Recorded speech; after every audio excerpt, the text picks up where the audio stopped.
हिमाचल सरकार के नए पेंशनरों को डबल एरियर का लाभ मिल सकता है। 2016 से 2022 के बीच रिटायर होने वाले कर्मचारियों के लिए राज्य सरकार ये व्यवस्था लागू कर रही है। मान लीजिए यदि कोई कर्मचारी 2019 में रिटायर हुआ है तो फिक्सेशन के समय 2016 से 2019 के बीच सैलरी का एरियर और 2019 से 2022 के बीच पेंशन का एरियर अलग अलग तय होगा।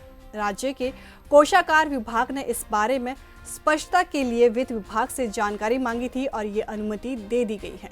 इससे पहले वित्त विभाग ने विधानसभा चुनाव से पहले एरियर को लेकर 2 अलग अलग अधिसूचनाएं जारी की थी। इसमें एक ऑफिस मेमोरेंडम कर्मचारियों के लिए था। इसमें क्लास 1 से क्लास 3 के लिए 50,000 और क्लास 4 के लिए 60,000 रुपये तक अधिकतम एरियर की किस्त देने का आदेश था। पेंशनरों को 50,000 एरियर देने की लिमिट के साथ आदेश हुए थे, लेकिन फिर कुछ विभागों ने ये सवाल पूछा था कि 2016 से 2022 के बीच के पेंशनरों के लिए क्या करना है, जिन्हें इस अवधि में सैलरी और पेंशन दोनों मिली है। इसके लिए अब क्लैरिटी कर दी गई है और पहले से जारी दोनों अधिसूचनाओं का लाभ इन्हें मिलेगा।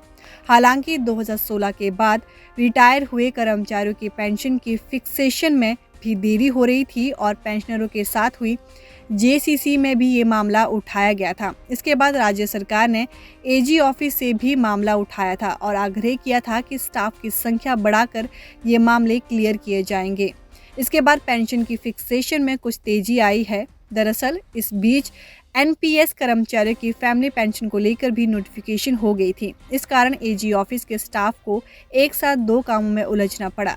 चुनाव आचार संहिता में फंसी प्री नर्सरी टीचर यानी एनटीटी भर्ती के मामले में भर्ती एजेंसी की ओर से प्रारंभिक शिक्षा विभाग को भेजे गए पत्र का जवाब नहीं आया है। कैबिनेट ने ये भर्ती करने के लिए स्टेट इलेक्ट्रॉनिक्स डेवलपमेंट कॉरपोरेशन को काम दिया था, लेकिन बीच में कोड ऑफ कंडक्ट लगने के कारण कॉरपोरेशन ने शिक्षा विभाग से पूछा था कि चुनाव आयोग से परमिशन लेकर दे। यह अनुमति न आने के कारण प्रक्रिया वहीं अटकी पड़ी है।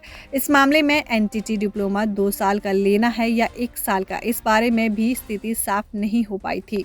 चुनाव आयोग के रुख को देखते हुए प्रारंभिक शिक्षा विभाग ने भी अब तक इसमें अनुमति नहीं ली है।